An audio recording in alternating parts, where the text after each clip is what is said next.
Olá, gente querida! Estamos de volta com mais uma Fala do Artista e hoje com duas grandes surpresas. A primeira é que nós trazemos uma cineasta talentosíssima. Ela está esbanjando competência e carisma nos seus trabalhos. E a segunda é que, para conversar com esta cineasta, nós trouxemos o nosso queridíssimo Lepê Correia, que já esteve aqui diversas vezes. Não por acaso, Lepê Correia é o pai de Yadire Zidanes, a nossa convidada de hoje. Não perca essa conversa maravilhosa entre pai e filha. Arte e Transcendência, hoje, num bate-papo com a multiartista, comunicadora visual e atriz Yadire Guerra Zidanes Lepê Correia. Seja bem-vinda, é um prazer estar convosco. E a minha primeira pergunta, que é uma pergunta curiosa, o que é ser multiartista? Então, ser multiartista é se definir em multissegmentos artísticos, né? Acho que chegou um momento na minha vida onde me perguntavam, você é artista? Faz o quê? Aí eu dizia, eu sou atriz, eu toco, eu canto. E aí eu me vi multiartista, né? Me vi dentro do processo artístico, mas é importante entender que o multiartista não é só a pessoa que tem várias habilidades, é o artista que estuda vários ramos artísticos, né? Então eu me especializo neles, não só tenho habilidade neles, por isso que sou uma multiartista. Então eu pergunto, qual é a sua formação? Eu sou cineasta de formação, né? Sou formada também em comunicação visual, técnica em comunicação visual. Tenho algumas especializações em comunicação, em arte e educação.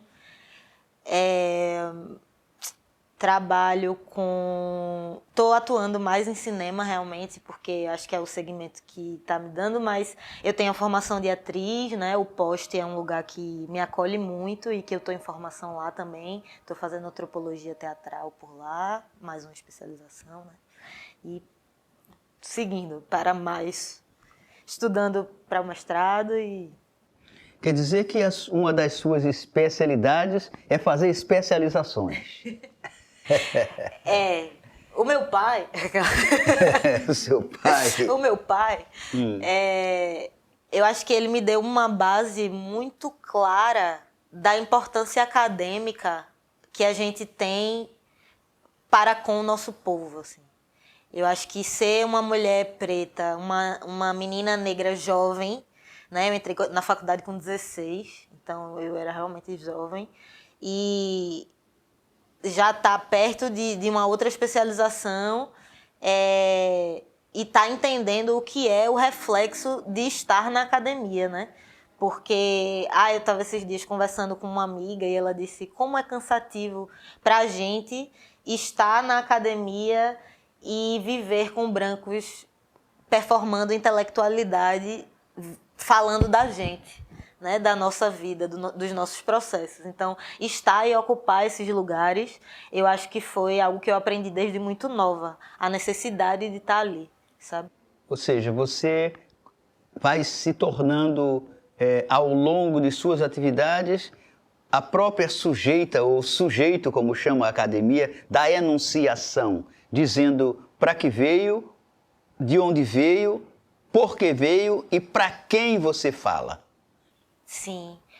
Eu acho que todos os meus estudos, quando eu entendi o cinema como prática social e entendi o meu trabalho inteiro como um reflexo do que eu quero para a representatividade, né? A gente tem muitas representações na vida que são cruéis com os nossos corpos, e a representatividade é a quebra disso. E o meu trabalho é a quebra disso, é a representatividade. Quer dizer, é a tentativa da representatividade, né? E eu acho que dentro disso eu vou colocando as especializações, eu vou colocando essas perguntas para quem eu vou falar, o que eu vou falar, como eu vou falar, né? Eu acho que desde pequena também aprendi que não dá para abrir a boca para falar besteira. Então a gente abre a boca com a intenção e a ideia de que seja algo a se somar ou a se revogar, né? Ou a se discutir sempre, assim.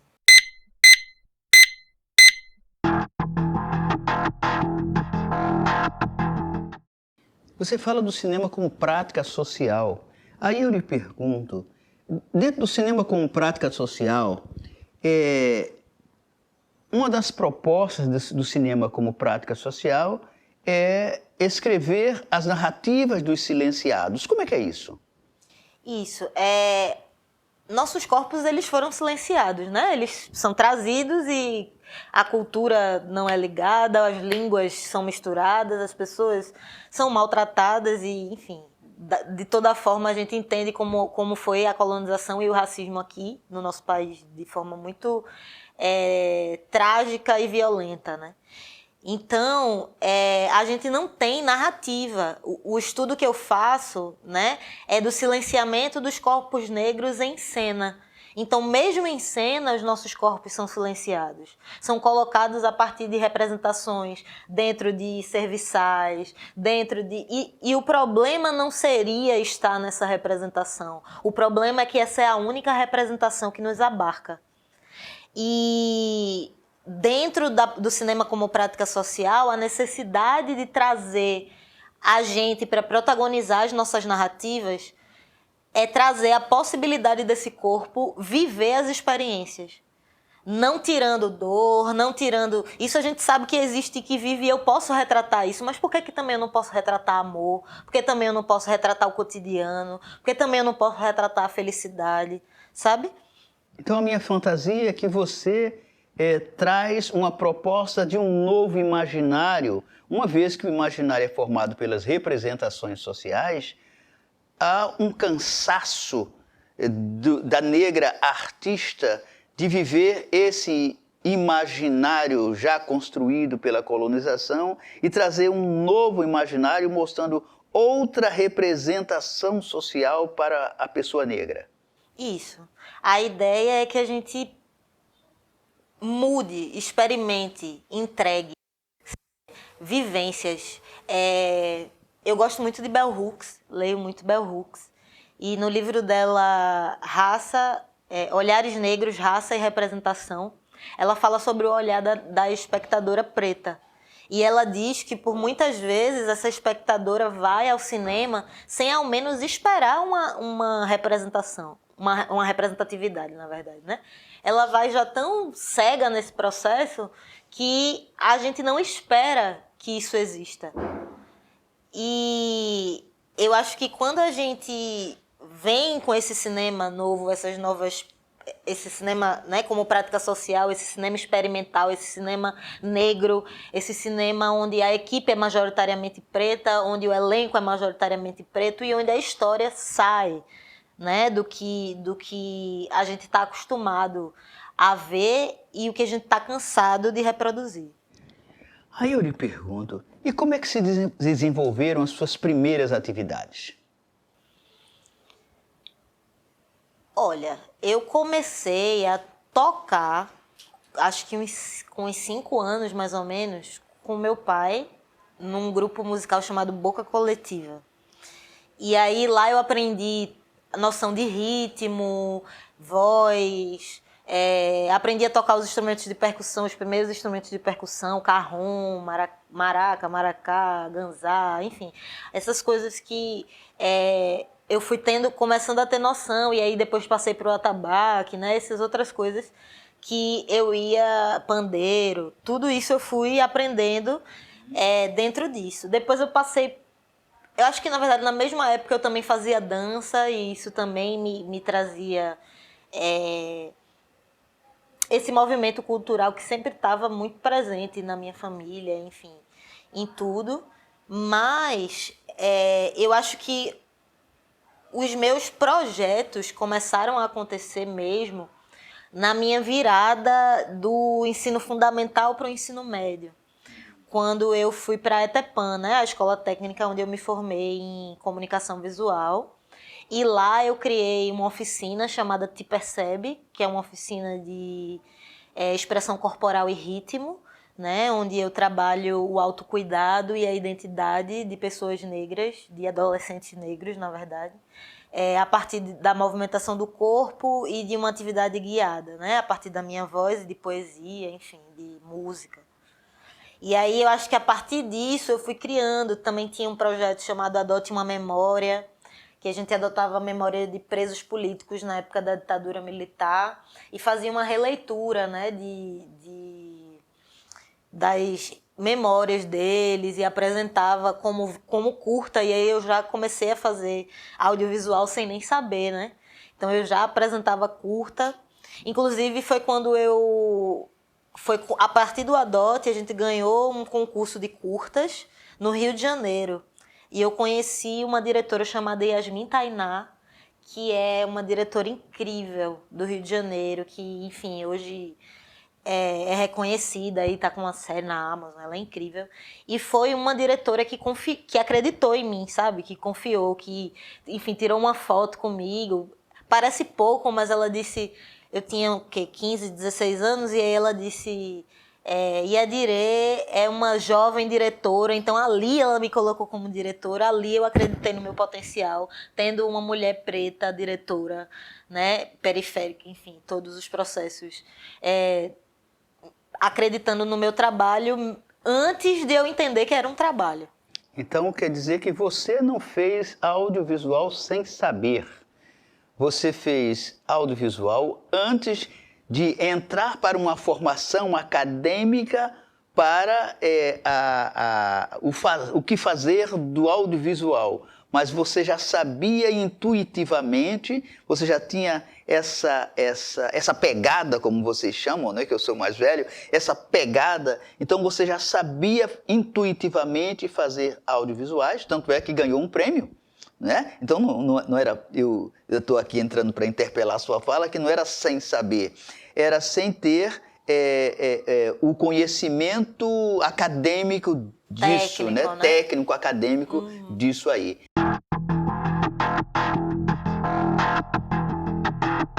Eu soube que você, antes de ser cineasta, antes de entrar para a questão do cinema, da comunicação visual, você fez um vestibular e você para estudar letras. Como é que é essa história? Eu fiz letras até o 5º período. Né? Eu fiz letras e cinema também. Eu comecei letras, primeiro eu entrei com 16 anos na Federal, né? E passei, e letras me ajuda muito até hoje, assim, porque eu sou roteirista, né? Já então ia perguntar sobre isso. Eu trabalho com essa área também de escrita, né? Enfim, me ajudou imensamente. E é uma área que eu gosto muito dessa parte de literatura também, né? E isso foi me instigando. E quando eu entendi que eu queria fazer cinema e que eu fiz as duas coisas, eu entendi o tanto de letras que cabia dentro de cinema.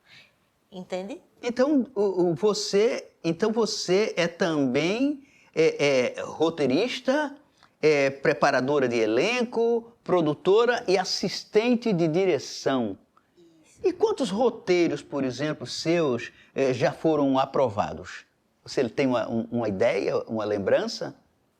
Olha, o roteiro de série, eu tenho um prêmio no Prozas por roteiro de série. Cantigas de Pai Francisco foi um roteiro aprovado pela Aldir Blanc, foi minha primeira direção, que foi em 2021, se eu não me engano.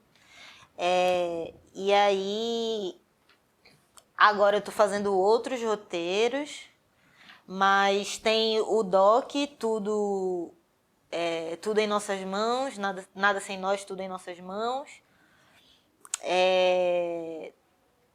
Tem alguns roteiros de de faculdade, né, que foram feitos, Hospedia, que foi para alguns festivais, Faca Molada, que é uma video performance, que na verdade foi meu TCC, e que ganhou assim uma dimensão legal. Até hoje está sendo apresentado em alguns festivais, em alguns lugares. É uma mistura de repente com poesia, eu gosto bastante, e tem sido algo que está aí rodando, assim.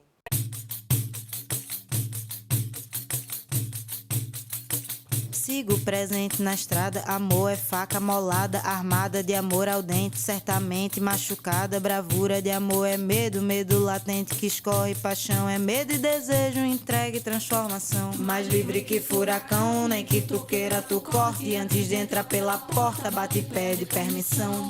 É por isso que dizem que dói amar. É por isso que dizem que dói amar. E a Adirê, preparadora de elenco. Como que é isso? Preparadora de elenco. Como é que você se sente preparando elenco? Elenco para quê? Para o cinema, para o teatro, para o comercial? Como é que é essa história? Então, eu acho que eu faço preparação de elenco no geral. Eu não... Eu nunca fiz para comercial, mas eu já fiz para cinema, para teatro. E eu acredito que a função de preparação de elenco é muito importante, sabe? E aqui, em Recife principalmente, a gente tem uma questão de preparação muito escassa, muito vaga. As pessoas não dão a importância. Muitas vezes eu chegava com outra função no set para uma outra coisa, e quando eu via que os atores estavam desamparados, vamos dizer assim, eu ia para esse processo. Eu gosto muito do processo de preparação de elenco. Sim. Eu não sei se mais do que ser atriz, ou tá ali nessa linha tênue, porque eu gosto dessa questão de preparar o corpo, de entender o personagem, de construir o personagem junto com o ator, de entender esse personagem na naturalidade que o cinema pede, porque eu sou mais preparadora de cinema, é a área que eu mais me especializo, né, em relação à preparação. Estou fazendo um outro curso também, com Clébia Souza, maravilhosa.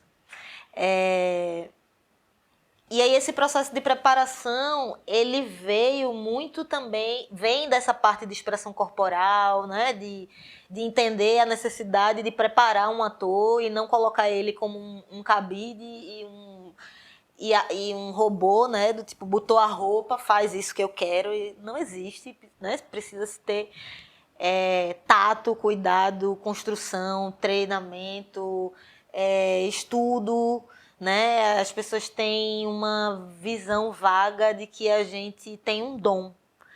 Eu acredito que eu posso ter alguma facilidade, alguma habilidade, mas eu estudo e trabalho muito para que chegue alguém e me diga que eu tenho um dom, sabe?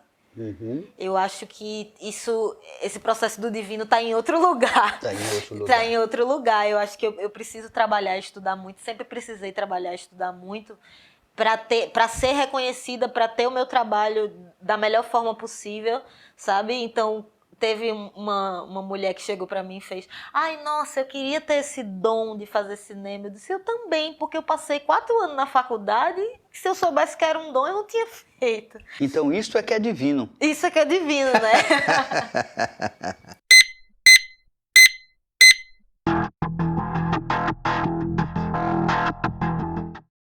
E a Adirê também é atriz, né? E a Adirê também é atriz. Quais são os seus trabalhos com o teatro? É um teatro profissional, um teatro amador? Porque eu não sei muita diferença, eu sei que teatro é teatro, né? Como é que foi a sua inserção no teatro? Olha, no teatro, desde muito nova na escola.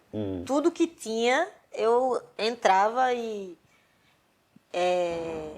assistia e fazia e produzia. Sempre gostei muito de estar dentro desse movimento. Mas eu acho que eu me descobri atriz dentro do cinema primeiro. Assim, como atriz profissional, vamos dizer, né? Mas aí, logo que eu fiz Noite Fria, eu fui para especialização em teatro. Com o posto, eu fiz o Ator Total e agora eu estou fazendo antropologia.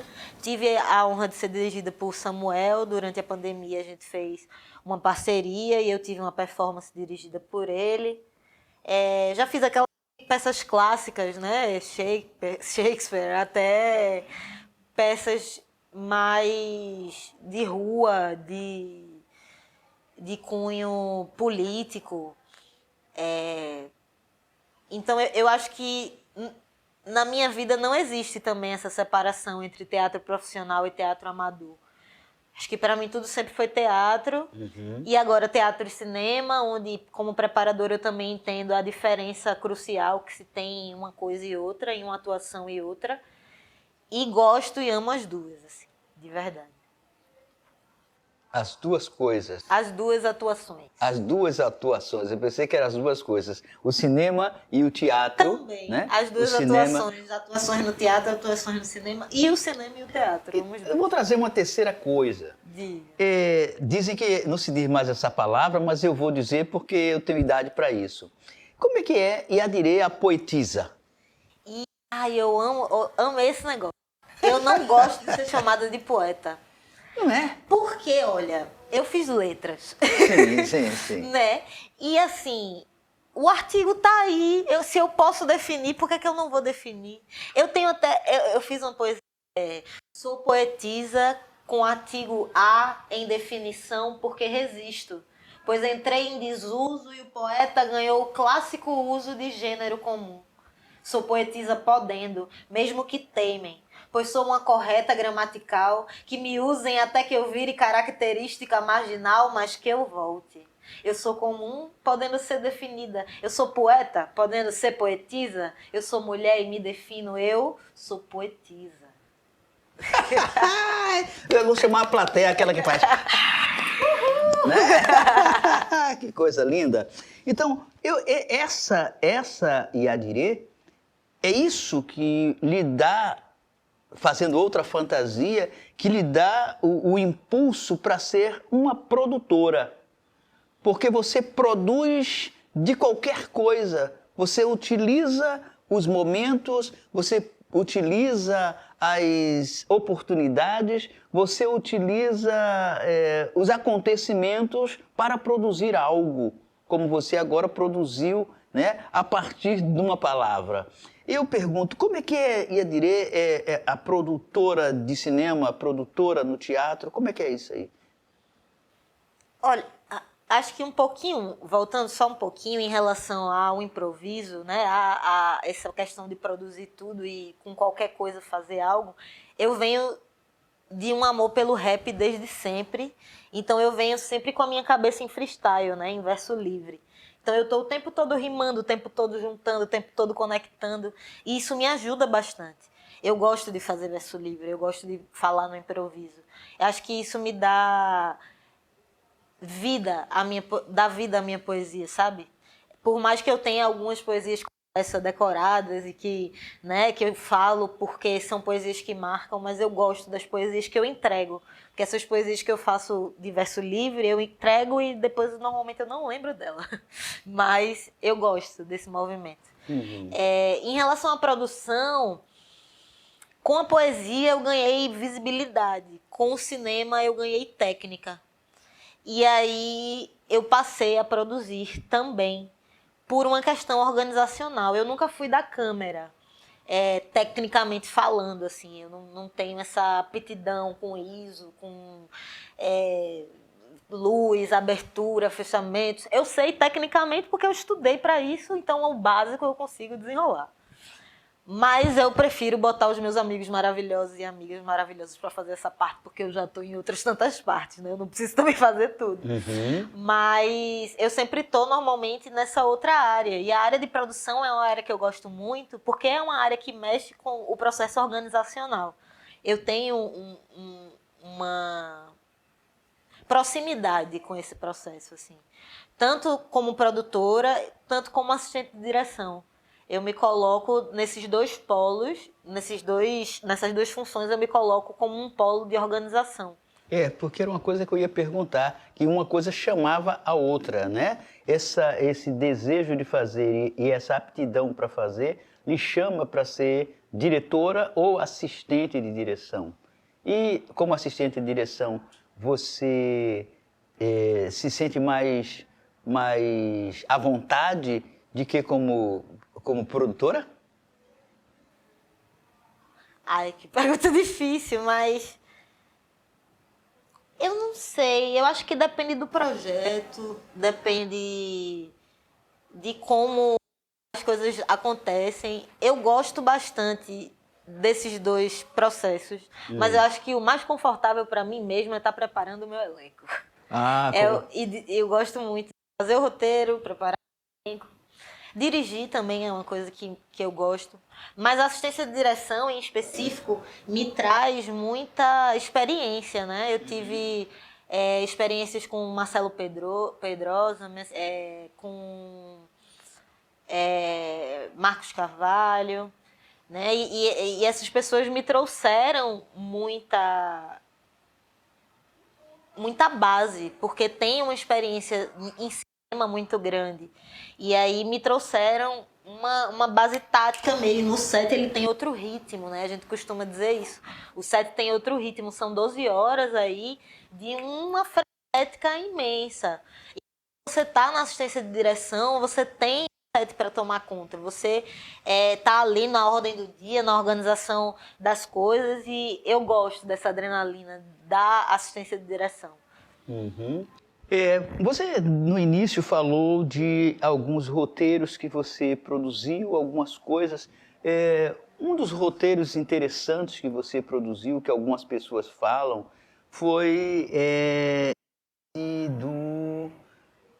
as Cantigas de Pai Francisco. Qual foi a inspiração para você produzir as Cantigas de Pai Francisco? Cantigas de Pai Francisco foi um estudo sobre as perseguições aos brinquedos e brincadeiras populares na época da ditadura militar em Pernambuco. Então, eu fui na comunidade da Laia, lá em Camaragibe, Zé Negão, o mestre Zé Negão, e conversei com ele muito sobre isso, sobre esse processo. E aí a gente chegou a essa cantiga de Pai Francisco, né? Pai Francisco entrou na roda. Eu descobri que Pai Francisco era um cantador e que quando ele volta se requebrando, parecendo um boneco se desmanchando, né? Quando o delegado leva ele, ele levou um pau na cadeia e voltou pelo crime que era ser cantador na época, né? Sim. Então, o filme é uma história de Pai Francisco contando e cantando a cantiga da vida do seu filho, que é Zé Preto, que é um cantador que é perseguido na época da ditadura militar, um preso desaparecido, e que deixa uma criança, né, Isache, e os avós, no caso o Pai Francisco e Dona Jo, contam a história para esse neto, né, da vida do pai. Então essa é a Cantigas de Pai Francisco, é essa história de Zé Preto, né, esse cantador aí.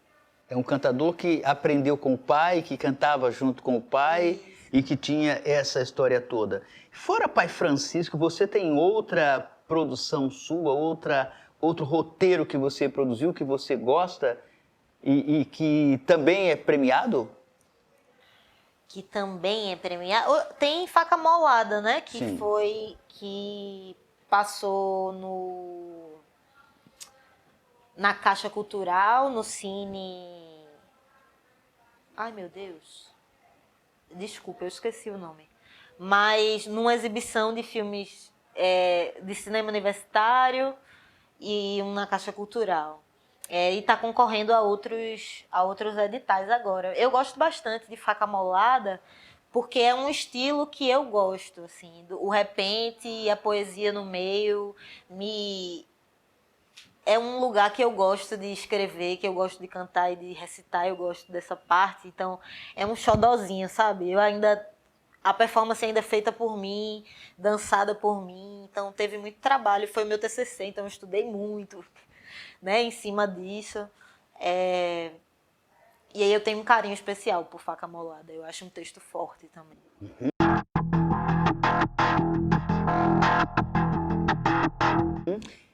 E você, se você gosta de canto, gosta de dança, gosta do teatro, gosta da música, dê o seu like, inscreva-se em nosso canal. Nós ficaremos extremamente agradecidos. Bem. Então, eu lhe pergunto, Yadirê, esse trabalho que você faz é um trabalho... Agora eu não vou entrar ainda em outras coisas que você faz, mas eu continuo. Faca Molada, você acha o Faca Molada um trabalho educativo? Acho. Eu já passei em escolas, inclusive, também. Sim. Pai Francisco e Faca Molada juntos. Eu falo em Faca Molada também sobre a representatividade, sobre a ideia do corpo da mulher negra ser visto em cena com poucas roupas, eu estou de top e calça, cantando e dançando sem, como fala Bell Hooks, né, a venda da buceta quente e da bunda o tempo todo, né, sem essa sexualização do corpo e a objetificação daquela representação.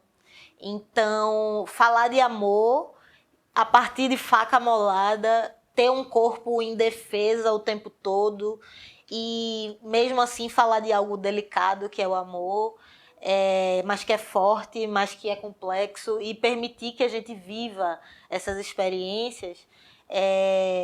Eu acho que a educação é isso, né? É transformação, é conhecimento, é compartilhamento. Então, quando eu levo a minha poesia e a minha performance para as escolas e eu vejo os adolescentes entenderem a multidisciplinaridade que mora ali dentro. Então, ali eu tenho um roteiro, ali eu tenho música, ali eu tenho compasso, ali eu tenho coreografia, ali eu tenho direção de arte, eu tenho maquiagem, eu tenho figurino. Então, é um campo enorme, com várias pessoas trabalhando, com várias possibilidades de atuação. E levar isso para os jovens, levar um processo de profissionalização dentro do que eles gostam, né, é um apontamento para o futuro. E eu me sinto sempre educando quando eu levo os meus filmes para dentro das escolas. Esse filme, o filme educativo, você vê como uma possibilidade de formar mentalidades políticas mais esclarecidas? Com certeza. A gente precisa parar de procrastinar, nos entender como seres políticos e agir. Teve um dia que eu disse assim, não, eu não vou para essa manifestação porque eu sou apolítica. E aí eu moro com minha tia, ela olhou para mim e fez, nunca mais diga isso. Você é uma mulher preta, artista. Como é que você está dizendo que você é um ser apolítico? A sua existência é política. Eu acho que a nossa existência é política, a existência de todo mundo. Então que a gente consiga usufruir dessa existência política e não estar inerte ou imerso dentro de um processo cômodo de sobreviver. Eu acho que trazer, cutucar, que é isso que eu trago nos meus filmes, nas minhas performances, eu vou lá e dou uma cutucada, eu vou lá e puxo, né, dou um puxão de orelha. Tem uma poesia que eu gosto muito, que se chama 23, que é uma brincadeira que eu faço. A cada 23 minutos morre um jovem negro, né? E aí eu digo que a cada 23 negros vivos morrem um minuto, né? Morre um minuto.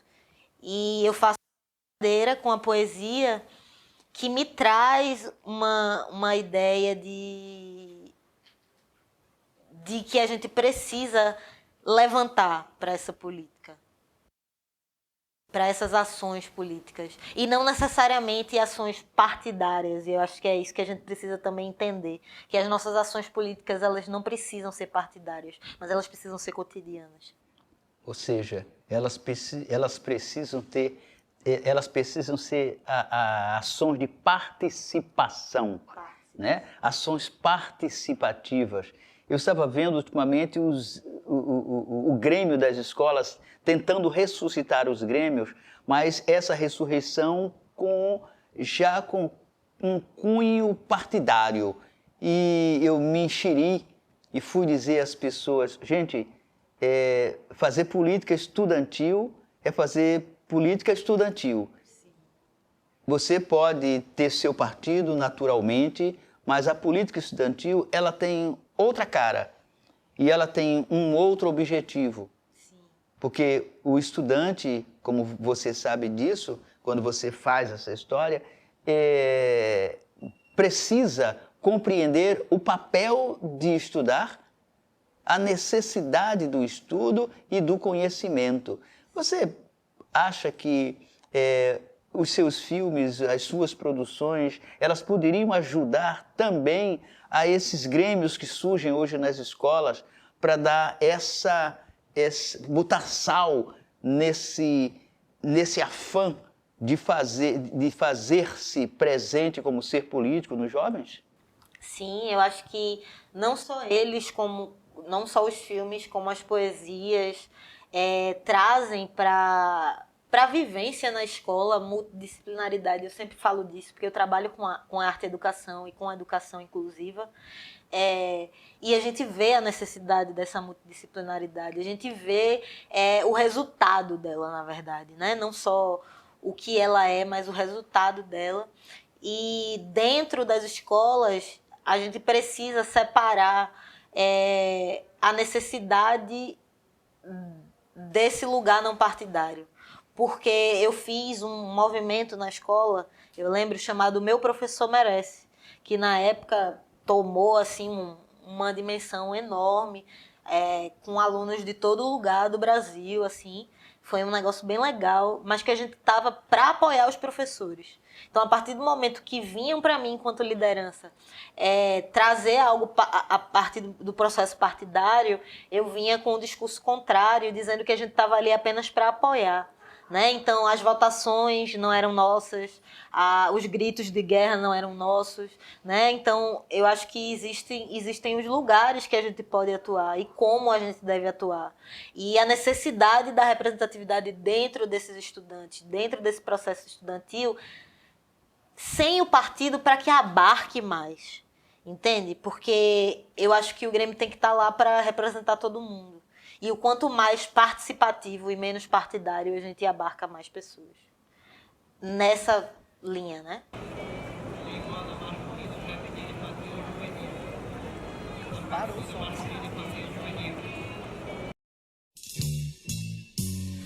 Eu não sei dizer nada por dizer, então eu escuto.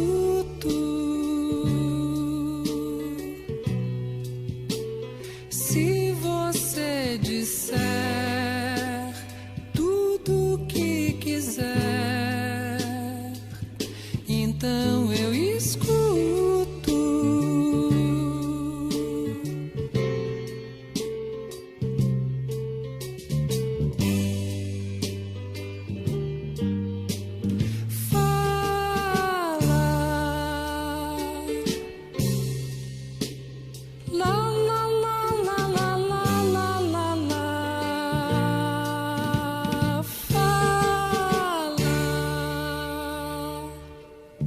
A cada 23 negros vivos morre um minuto.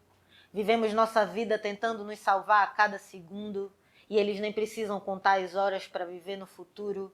Tic-tac para quem olha no relógio e não escuta o clac-clac para quem anda nas ruas sem medo do will-will. Minha paciência explodiu, minha pele reluziu e o meu bonde se alinhou. Meu pai foi sábio, escutou muito bem meu avô e me ensinou. Rasteira termina com cara no chão, se corre termina no camburão. Não dá tempo de esperar mais não. Vivemos com esse tempo em colisão. Quando o relógio bate às 10, correm todos os pirraias sem chinelo nos pés.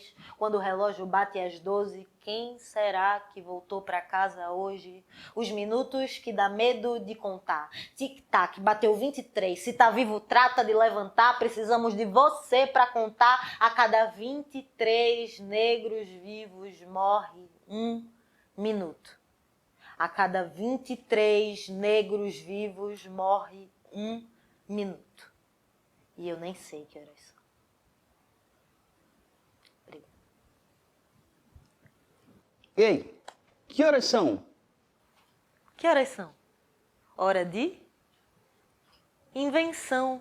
Eu gosto de fazer poesia assim, como quem não. Às vezes pego palavras ao vento, como quem vai em vão. Se eu pegar palavras, eu ando, ando, ando, ando. E parece que nunca vai chegar. Mas eu chego ao caminho que a palavra me dá. Que palavras não foram ditas? Nenhuma, mas eu faço questão de repeti-las.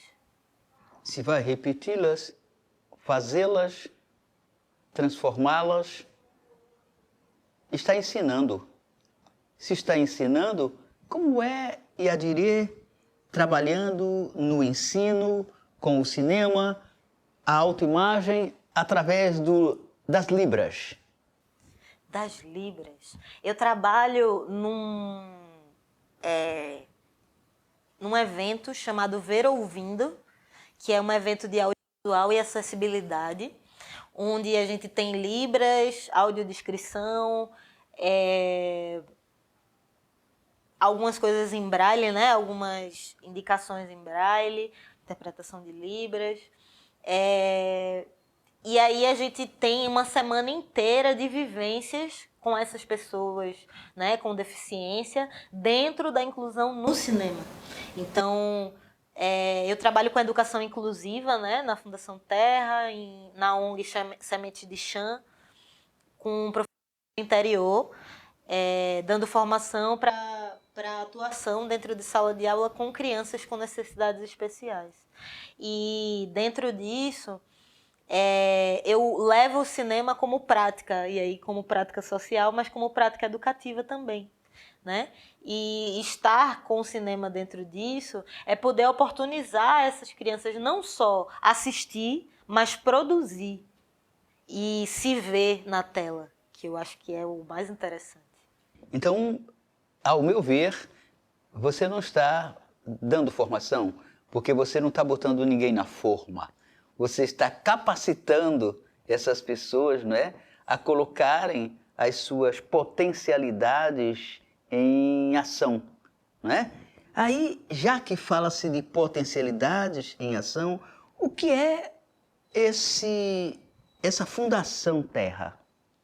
A Fundação Terra é uma ONG que tem em Arco Verde e em Maracanaú, são as duas sedes que eu trabalho, né? Arco Verde e Maracanaú, que é uma fundação que oferece à comunidade educação, né, esporte, saúde, acompanhamento para as crianças com deficiência, acompanhamento para as mães, para a família em geral. E aí a gente vai lá como formadoras ou como capacitadoras, né, para falar não só com esses professores e capacitar esses professores, mas também a gente tem formação com os pais, com os responsáveis, para saber lidar melhor com essas crianças. A Fundação ela oferta à população uma educação, uma vivência melhor, né, dentro da possibilidade ali de uma comunidade carente, né? E esse povo dessa outra ONG, eu não sei se é a ONG que você está falando, alguma coisa da Chã? Sementes de Chã. Sementes de Chã. Que Chã é essa? Chã Grande, é o interior de Pernambuco, lá em Chã Grande. Chã Grande, no interior de Pernambuco. Como é que você foi bater nesses lugares? Como é que eu fui bater nesses lugares? Dona Tereza Cristina, minha mãe, Sim. ela é uma pedagoga especialista, né, em crianças com deficiência, neuropsicopedagoga. E muito cedo, eu comecei a dar aula de robótica. Para os atípicos? Neuroatípicos? Para os atípicos? Para os atípicos, exatamente. Eu comecei a dar aula de robótica com 12 anos, mais ou menos. E aí, na minha sala, tinha 2 crianças autistas, uma com paralisia e 2 hiperativas. E eu não sabia lidar. Então, eu comecei a ler Paulo Freire com 12 anos. E comecei a estudar e a entender o que é educação inclusiva e o que é que eu podia fazer dentro dessa educação inclusiva. Então eu comecei a fazer formações, e aí me formar, no caso, né, para poder dar a capacitação. E aí sou formada em educação inclusiva, né, práticas para a educação inclusiva. E dou essas formações dentro desse processo de práticas cotidianas, de como eu posso lidar com o meu aluno todo dia, né, que é o desafio maior. E aí eu entro para esse ramo a partir desse processo de querer entender os meus alunos e ser uma professora melhor dentro disso. Então, quer dizer que enquanto você pensa em educação inclusiva, você começa a estudar para que você possa se incluir, para que os atípicos possam não se sentir estranhos, mas saber em suas diferenças do seu valor dentro do mundo, que é o que Isso. Paulo Freire faz. A gente só vai conseguir inclusão quando a gente realmente parar de falar dela porque ela existe. Como o racismo, né? A gente só vai poder dizer, não tem racismo, quando realmente for um assunto que não precisa nem dizer. Eu não vou precisar nem falar. Eu acho que um dia a gente consegue chegar nesse lugar, mas que vai demorar muito. Então, enquanto demora, eu não consigo ficar parada, sabe? E esse processo de não estar parada me traz a necessidade de que a gente enxergue nossas crianças com as singularidades delas, mas também com as potencialidades delas. Então você fala, eu escuto você me dizer que é preciso que o professor ou a professora comecem a fazer esse trabalho desde dentro e não a partir de fora, porque senão ele vai fazer só leituras superficiais porque ele não se incluiu. A primeira coisa que a gente fala muito, tem um termo, né, que se usa na psicomotricidade, que é a maternagem, que é o primeiro contato. Então, tudo é vínculo, com qualquer criança, seja ela neuroatípica ou não, né? Todo o vínculo vai fazer você chegar perto dessa criança e vai fazer com que você consiga desenvolver um trabalho com ela. Porque a escola é mais do que um lugar para estar, né? É um lugar para se aprender. E aí, quando você exclui, você tira essa capacidade. Você tira esse direito, na verdade. Não é nem uma capacidade, é um direito de aprender. E aí eu pergunto, já que é tão dinâmico essa vida, são tão dinâmicas essas atividades do cinema, do teatro, da poesia, quais são os seus projetos futuros, os seus próximos projetos? Sim. Tá vindo aí alguns editais, né? A gente tem a alegria de estar agora com um governo que está melhorando as coisas aos poucos, né? Que também o estrago foi muito grande.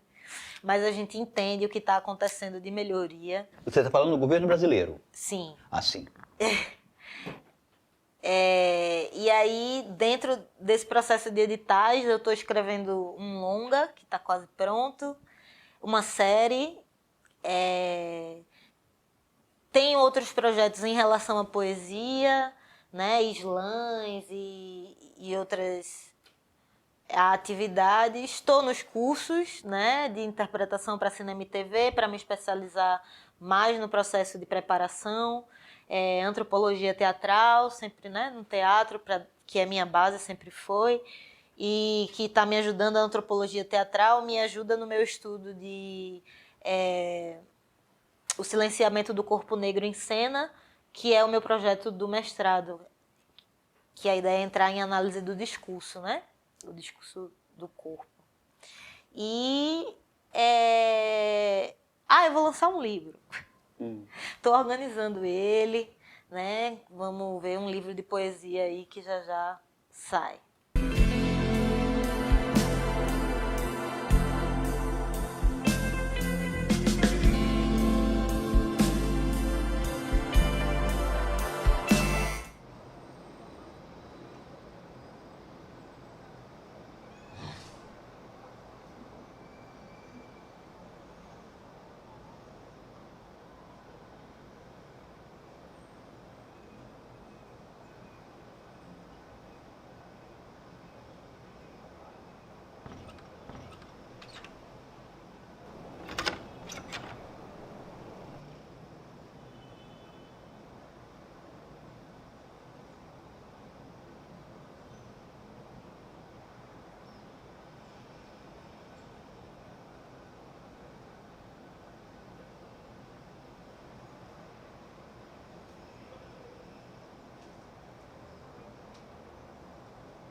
E em que você vai entrar para o mestrado, em que área do conhecimento?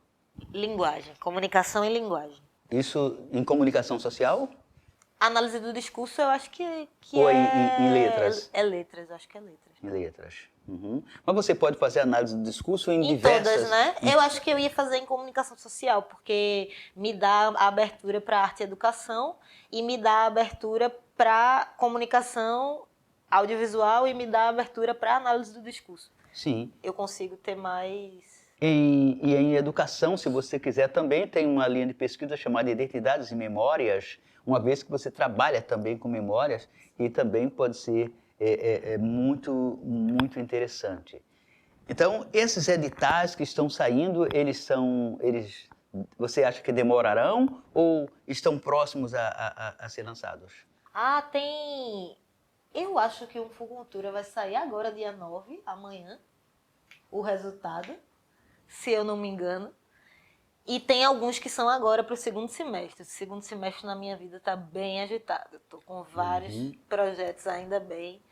E projetos também de outras pessoas, né? Eu trabalho como assistente de direção, então estou como assistente de direção de Vitor Limar, de Gil Paz, em outros projetos, Burrama, Barbarize, que vão vir por aí.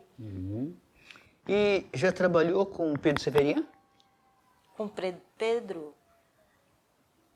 Não oficialmente, mas eu conheço. Você o conhece. Então, eu fico muito contente em poder ter batido esse papo gostoso e interessante com você, saber dessas coisas todas que você faz. Hoje eu posso saber o que é ser pelo menos compreender o que é ser multiartista. Sim. E é uma alegria para o canal Arte e Transcendência poder trazer você aqui para esse bate-papo, em que eu fico contente em poder ter tido a oportunidade de estar lhe entrevistando. Você enquanto cineasta, você enquanto educadora, você enquanto atriz, enquanto poetisa, enquanto escritora também, que é a sua nova fase, tá? Então, eu só posso lhe passar o meu contentamento. E eu que agradeço imensamente.